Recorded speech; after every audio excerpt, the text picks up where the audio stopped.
Halo, assalamualaikum para bosku. Terima kasih ya masih setia bersama channel Lingkaran Hitam. Nah, kali ini kita akan membahas kisah Sunan Kalijaga bertarung dengan perampok Madura yang terkenal bengis. Bagaimana nasib sang perampok tersebut? Semoga konten ini bermanfaat dan dapat menginspirasi bagi kita semua. Sunan Kalijaga dikenal sebagai pribadi yang memiliki kesaktian dan karomahnya sebagai seorang wali. Salah satu kesaktian Sunan Kalijaga saat menjadi Wali Songo adalah bisa mengetahui isi hati orang lain. Kisah kesaktian Sunan Kalijaga yang mampu mengetahui isi hati orang lain diawali sesaat setelah ia bertaubat hingga akhirnya menjadi bagian dari Wali Songo, penyebar Islam di tanah Jawa.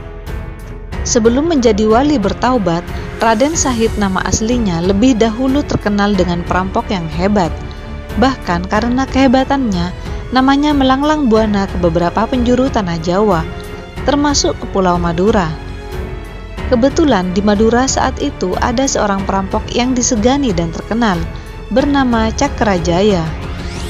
Mendengar nama Sunan Kalijaga yang pada waktu itu begitu populer dan dikenal dengan nama Lokajaya, perampok itu penasaran dan bermaksud menemui Sunan Kalijaga yang diketahuinya masih menggeluti dunia hitam.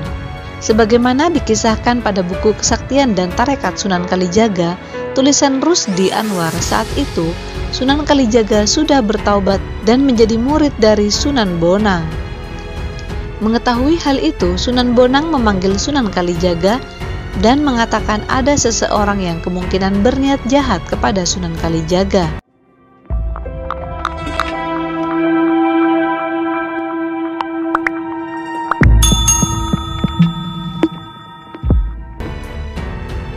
Sunan Bonang pun meminta agar Sunan Kalijaga membersihkan hati sang perampok bernama Cakrajaya itu, yang akan menemui Sunan Kalijaga. Suatu waktu Sunan Kalijaga dikisahkan tengah berjalan di sebuah perkampungan.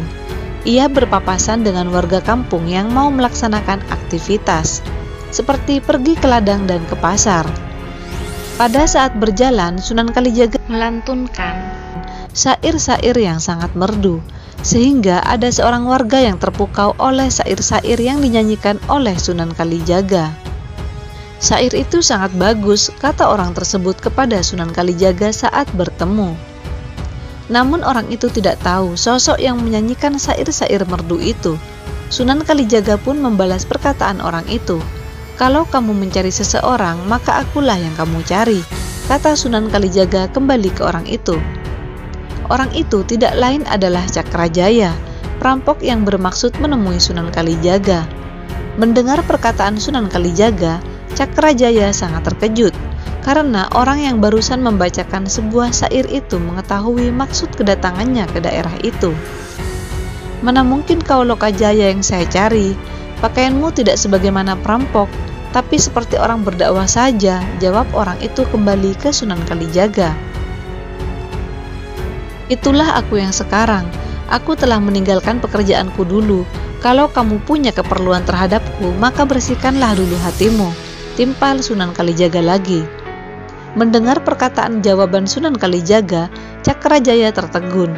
Diam-diam, dia mengagumi Sunan Kalijaga karena dapat mengetahui maksud hatinya datang ke tempat itu, meskipun sebelumnya ia tidak pernah kenal dan bertemu. Cakrajaya meyakini bahwa orang yang berada di depannya kini adalah orang yang hebat. Hal ini membuat ia memutuskan untuk berguru kepada Sunan Kalijaga. Sunan Kalijaga pun memberikan satu syarat kepada Cakrajaya.